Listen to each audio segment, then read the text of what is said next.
My name is Nancy, and I have a brother named Keith who is 7 years older than me.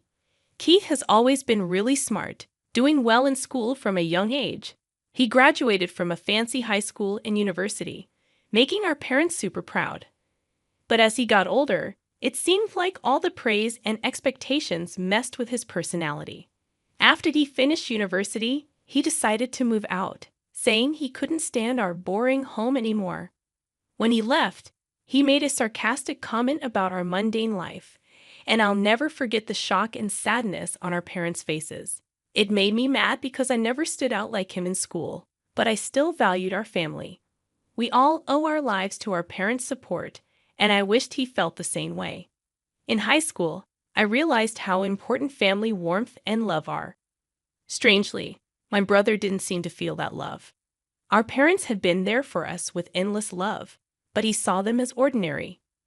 It hurt because, as a child, he was my hero. He used to care about me, play with me, and help me with my studies. But he changed. As I was getting ready to graduate high school, he started questioning the importance of higher education, saying things like, "Do you really need it? You're wasting your time on such things." When our parents confronted him about his attitude, he blamed them, saying, "I became this way because of you." It made me cry, but my parents comforted me, saying, "Nancy, you've grown into a truly kind-hearted person." Their encouragement motivated me to get into a national university and land a job at my dream company. When I started working, my parents were almost 60, as my mother had given birth to me relatively late in life. By then, my brother was already married, but surprisingly, neither my parents nor I had met his wife. Despite our parents suggesting inviting him over several times, he always hesitated, saying, "Introducing her to our family requires some consideration," and avoided bringing his wife to our house. It's been about 6 months since I joined the workforce. Just when I thought I was getting used to my job, an unexpected event shook me during work hours. My phone, which doesn't usually receive personal calls at work, displayed an incoming call from my mother. Knowing I'm at work, my mother wouldn't normally call. I stepped outside and discreetly answered the phone. My mother's voice was softer than usual. "Hey, are you okay? Are you busy right now?" "No, I'm okay. What happened?" She then told me that my father had suddenly fallen. Those words weighed heavily on me. I immediately informed my supervisor, rushed to the station to catch a taxi, and hurried to the hospital my mother mentioned. On the way, I kept hoping and praying, wondering about my father's condition and hoping for the best. When I entered the hospital waiting room, my mother, with tears streaming down her face, greeted me. "What happened, Mom?" I sat next to her, filled with worry. How did my father, who was fine in the morning, suddenly end up in this condition? Unable to process the question, words spilled out of my mouth one after another. After a pause, she quietly said, "Your father has been diagnosed with cancer." Hearing this, it felt like time had stopped. Why? My surprise and anxiety spilled out in my voice. My mother took a deep breath and began to speak with sadness. "It's stage 4. The cancer has spread to the bile duct, and they said it's hard to remove it all." After that, my mother couldn't hold back her tears, and I struggled to find words as I listened. "So, what treatment will be done next?" I asked my mother, hoping for some positive news. After a brief pause, she nodded somberly. The attending physician later arrived and explained the detailed condition and treatment plan. Unfortunately, my father's illness had progressed more than anticipated, with confirmed metastasis to other parts. The risk of surgery was significant, and success couldn't be guaranteed. My mother and I held hands, trying to grasp the harsh reality we faced. The doctor's matter-of-fact words made the situation painfully clear. "You can either continue with chemotherapy or choose support in a palliative care ward. Both are crucial choices, so we'd like the family to discuss and decide together." The doctor's calm words echoed in my ears as I slowly sank onto the waiting room's sofa. A heavy silence filled the air, with only the ticking of the clock breaking through. Seeing tears silently fall from my mother's eyes, I contemplated how to approach the situation. It was a difficult moment for communication, but necessary decisions had to be made. We should include Keith in this conversation. Let's contact him immediately and discuss making a decision together, I suggested, picking up my smartphone with a wry smile. My mother admitted, "Actually, I've already informed Keith, but he hasn't responded." At that moment, recalling my brother's past actions and nature, I had a certain premonition. When he needed help, he'd get upset if not responded to quickly, yet he tended to shy away from tough decisions. However, understanding that the opinions of the entire family were crucial, I persistently called him. After more than 10 attempts, I finally heard my brother's slightly irritated voice. "What do you want, calling me over and over? Brother, do you fully understand Dad's condition? Mom should have informed you in detail. Why haven't you come to the hospital?" My voice conveyed urgency and anxiety. After a brief pause, he sighed in seeming annoyance. "Of course I know, but unlike you, I'm swamped with work. Dad's still alive, isn't he? I don't think there's any need to be overly concerned." His words lacked understanding or empathy, deeply shaking me. This isn't a joke. We don't know what could happen to Dad at any moment. Have you forgotten how much he's worked for our family? We are here today because of his support. Tears threatened to spill, but without showing any emotion, my brother curtly said, "Now is not the time to be fussing over this. There's no point in discussing further. I'm hanging up," and promptly ended the call. Stunned by the exchange, I was at a loss, unable to hide my astonishment at my brother's indifference. I knew he lacked a sense of family bond and gratitude, but I never expected him to become so detached. When I returned to my mother, she looked concerned and asked, "What happened?" I simply replied, "It seems he's quite busy now," avoiding the details. My mother sighed deeply, saying, "It would have been comforting if Keith was here." My father chose to spend his final moments in a palliative care ward, and a few months after that decision, he peacefully passed away. I informed my brother of the solemn news over the phone and shared the details of the wake and funeral. However, his response was cold, stating, "I'm busy with work, so I can't attend. Please proceed without me." True to his word, he didn't show up at our father's wake or funeral. Even my mother seemed shocked by this fact. She probably never imagined her son wouldn't attend his father's funeral. Both family and acquaintances expressed surprise and disappointment at his absence. After the funeral, in a moment of quiet among the family, my mother exhaled deeply, murmuring to herself, "He really didn't come." I took her hand and said firmly, "Mom, let's not worry about him anymore. We have to let him walk his own path. For now, let's cherish our memories of Dad." My mother tightly squeezed my hand in response, smiled, and said, "Thank you." Unbelievably, the next day, my older brother suddenly appeared at our apartment. When I opened the door, his expression was different, filled with an urgent restlessness. Stepping inside, he demanded without any greeting, "Where is the inheritance father left behind?" Shocked by his demand, I emotionally retorted seriously, "Someone who didn't even show up at the funeral, and now you're saying this." Visibly irritated, my brother snapped, "Kids should stay quiet," creating an instant tense atmosphere. However, my mother stepped forward, trying to calm the situation. "Apart from this apartment, your father didn't leave much behind," she explained. "That can't be true," my brother retorted, barely concealing his anger. Staying calm, my mother placed my father's passbook on the table for my brother to see. As he flipped through it, it became evident that all our father's savings had been transferred to a different account. "What's going on?" my brother exclaimed in surprise. Gently, my mother explained, "Your father had instructed to move all the money to my account earlier. Also, the apartment's name has been changed, and now it's in my name." Taken aback, my brother was speechless, clicking his tongue in frustration before leaving. Watching him go, we were once again filled with admiration and gratitude for our father's foresight and his plan to protect the family. A few months later, my mother unexpectedly fell and was rushed to the hospital. The diagnosis revealed pneumonia in a more advanced stage than we thought. I remembered her recent slight cough when she had seen a doctor at a small clinic. Initially diagnosed with a minor cold, we felt reassured and didn't worry further.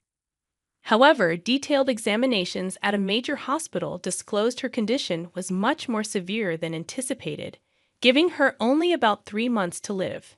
Hearing this, I was at a loss for words, struggling to believe it, especially when she appeared so healthy. As expected, or tragically, just a few days after the 3-month mark, my mother quietly passed away.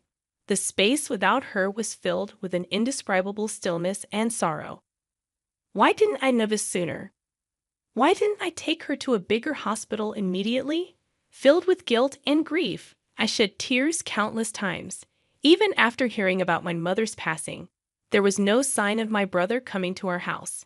My aunt, my mother's sister, and I handled the arrangements for the wake and the funeral. Understandably, my aunt was extremely outraged that my brother didn't appear at our mother's last rites, just as he hadn't for our father's.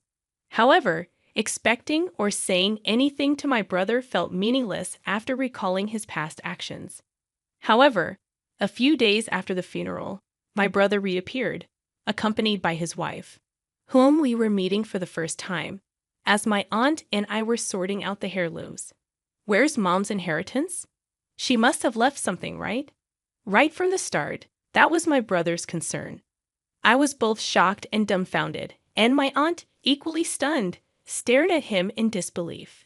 Even more astonishing was that my brother's wife, my new sister-in-law, stood beside him without meeting our eyes or offering any greetings. She just stood silently next to my brother. What shocked me even more was that my brother hadn't even visited our mother's grave. Brother, please, at least pay your respects to our parents. At the very least, visit Mom's grave, I calmly requested. With a sneering laugh, my brother responded, "Does that even mean anything?" He quickly followed with, "By the way, how much of Mom's inheritance is left?" May's expression changed drastically at that moment. In a voice filled with anger, contrasting with her usual warmth, she sternly admonished Keith, "How can you think of such things at a time like this? Nancy is managing the funeral on behalf of both of you, putting in all her effort. Shouldn't you act with a bit of gratitude, thinking of your parents?" However, my brother completely ignored our aunt's anger, responding dismissively, "Auntie, it's none of your business. Don't interfere." Suddenly, with the demands from my brother and sister-in-law, the room's atmosphere turned cold and tense. From behind my brother, my smiling sister-in-law said, "Of course, I remember your name, Nancy. Do you plan to keep all of your mother's inheritance for yourself? Sorry, but we can't allow that. This apartment is so lovely. I think it's perfect for us." I never imagined that my brother and his wife would say such things. "Why should I have to leave for the sake of both of you?" I asked, my voice quivering, while twirling her finger. My sister-in-law continued, "This apartment has just been renovated, and its location is amazing. It's close to the station, and there are plenty of shops, so we'll be living here." My anger peaked. "Big brother, all you care about is the inheritance. What are you thinking?" Unable to hold back, I raised my voice, turning away. My brother let out a heavy sigh. Such vulgar behavior. "Do you think raising your voice solves everything? We'll be back here in 3 days. Have everything ready to move out by then." With those words, their intentions became crystal clear. A mix of anger and sadness bubbled up, and I couldn't stop my tears from flowing. But this wasn't just a one-time event. I had to think about what to do next. Determined, I wiped my tears. My aunt gently tapped my shoulder and handed me a letter. The delicate handwriting of my mother adorned the envelope's surface. "What's this, Auntie?" I asked, carefully opening the envelope. "Your mother trusted this to me for a just-in-case scenario. She told me to give it to you at the right moment," my aunt said, tears forming in her eyes. I unfolded the paper inside. My mother's beautiful handwriting filled the page. "To my precious Nancy, if you are reading this letter, it means I'm no longer in this world. I'm truly sorry for our parting." I felt warmth in the back of my eyes, tears beginning to flow. "You might have Keith visit the house concerning the inheritance, but don't worry, Everything that your father handed down to me is now yours. I was at a loss for words. I had no idea my mother had thought this far ahead and prepared everything in advance. I'm sorry for suddenly leaving you alone, but I'm at peace because I've seen how much you've grown into a wonderful person. While learning is essential, it's not everything. The kindness and compassion you learn through your interactions with people are what I believe hold the most value. Your father and I were genuinely happy to see you grow up with such a warm heart until our last days, and words can't express just how proud we are of you. I truly want to express my heartfelt gratitude. Thank you. Overwhelmed? I read on, deeply moved. Mom, the words before me blurred with my tears, but I was determined to take in every sentiment my mother had conveyed and continued reading. Actually, after your father passed away, following his wishes, I secretly changed the apartment's ownership to your name. I'm sorry for using your seal without permission, but it was both your father's and my wish. Please don't be angry. Life has its ups and downs, even when things get tough. We want you to persevere and live your life fully, so stay strong and find your happiness. The letter ended there. Tears streamed down my face, wetting the paper. My aunt, standing next to me, pressed her eyes and shed tears alongside me. Your sister truly cared about you. In her heart, you were a treasure, my aunt said gently, holding my hand. From the envelope, a bank book in my name emerged. It seemed like something my mother must have secretly made in the past. To my surprise, when I opened the bank book, a substantial amount was recorded. I felt that this was probably the inheritance from my father that my mother had saved for me. A few days later, my brother and his wife showed up at the house without even knocking on the door. They entered as if it was their own home. It's time for you to leave, just as promised, right? My brother sarcastically said. As I stood still, my sister-in-law became irritated. Isn't it your duty to leave quickly? She said almost as a command. For a moment, I felt overwhelmed by the atmosphere, but I took a deep breath, looked them straight in the eyes, and said calmly, Actually, this house is now under my name. With that statement, the room's atmosphere became tense. My brother and his wife looked at each other, exclaiming, What? What kind of joke is this? I am the eldest son. I should inherit the house, right? My brother said, clearly shaken. Beside him, my sister-in-law stared at me, saying, This is the first I've heard of this. However, I had decided to state the facts. The house and the inheritance are all managed under my name, so there's nothing to divide. My brother frowned. Then hand over half of that inheritance to us. But this money was left for my future and to ensure that I take care of the house. You always looked down on me, and now you're asking for money. What changed? I questioned. His face turned red. Surprisingly, my sister-in-law exclaimed, Wait, what is this? This isn't what we were expecting. From what I gathered, my brother recently faced significant trouble at his job and was subsequently fired. Not only that, but he and his wife were moving from one day job to another, seemingly in a tight spot financially. They probably had high hopes for my mother's inheritance and the house, but with my revelation, their expectations were shattered, and they began bickering, placing blame on one another. Watching their childish dispute, I thought, what can possibly be gained from all this? To them, I said calmly, This is my house now. If you make any unnecessary fuss, I'll call the police. Trembling with anger, they reluctantly accepted my words and left. Since then, I had no contact with them. I deliberately deleted all their contact details and began a new life in this apartment.